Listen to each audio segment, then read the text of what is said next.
Hello, ladies and gentlemen. Welcome to Freedom with Nicholas Lilly.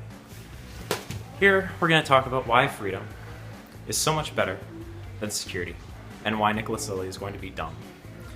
At some point, we decided that we need to follow rules.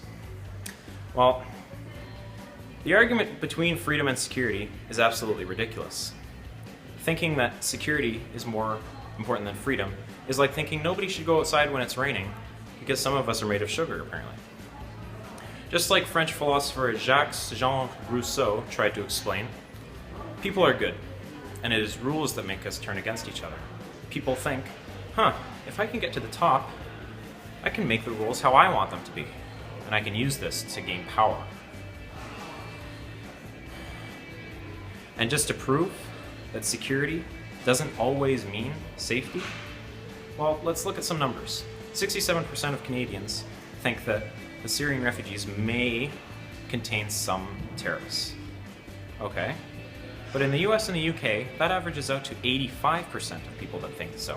And yet out of the 10,000 refugees that have been brought into Canada, none of them have committed any acts of terrorism. Maybe some people are paranoid? More security means more safety, right? Well, let's look at some numbers. Canada has about 200 cops per 100,000. Okay? And if you look at our homicide rate for 2012, it's about 1.4 per 100,000.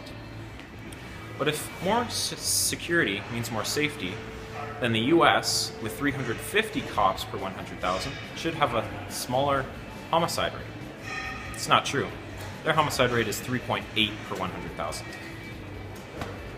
And if you look at the Global Peace Index developed by the Institute for Economics and Peace, Canada ranks 7th. The US ranks 94th.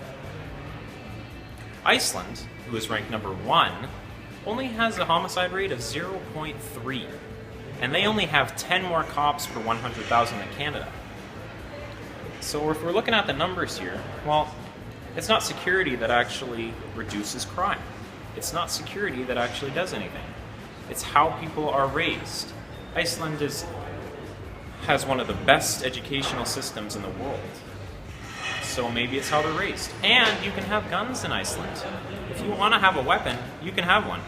And if you want to walk into a mall and unload, well, you could do it. But they don't, because it's how they're raised. If we look at the world, the countries with some of the best educations have the lowest crime rates. So maybe people are bad. Maybe we do need security to prepare. But the future of our safety is not in security. It's in how we raise people. It's how people want to act. People don't act good because it's against the law to be bad. People act good because they want to feel good. People act good because they know it's wrong, and that they know that the only way that they're going to have a nice life is if they be nice to other people. It's pretty hard to have fun out on the town when everyone thinks you're a dick.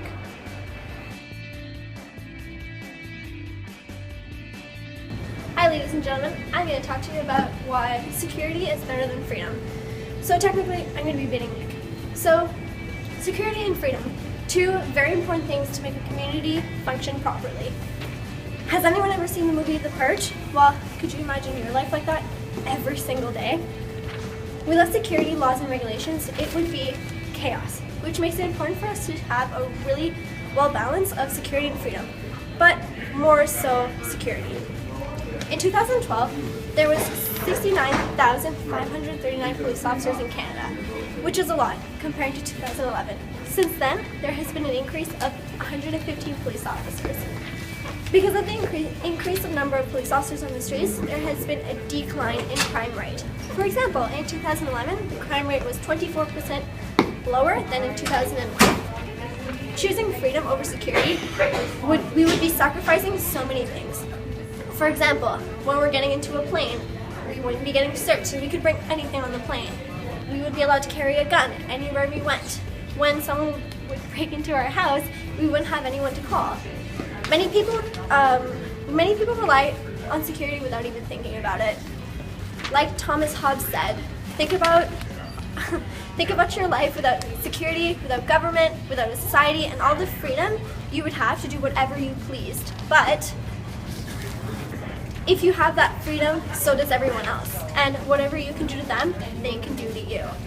We would live our life in constant fear of what's going to happen next. If that doesn't make it clear that we need security, I'm not sure what will.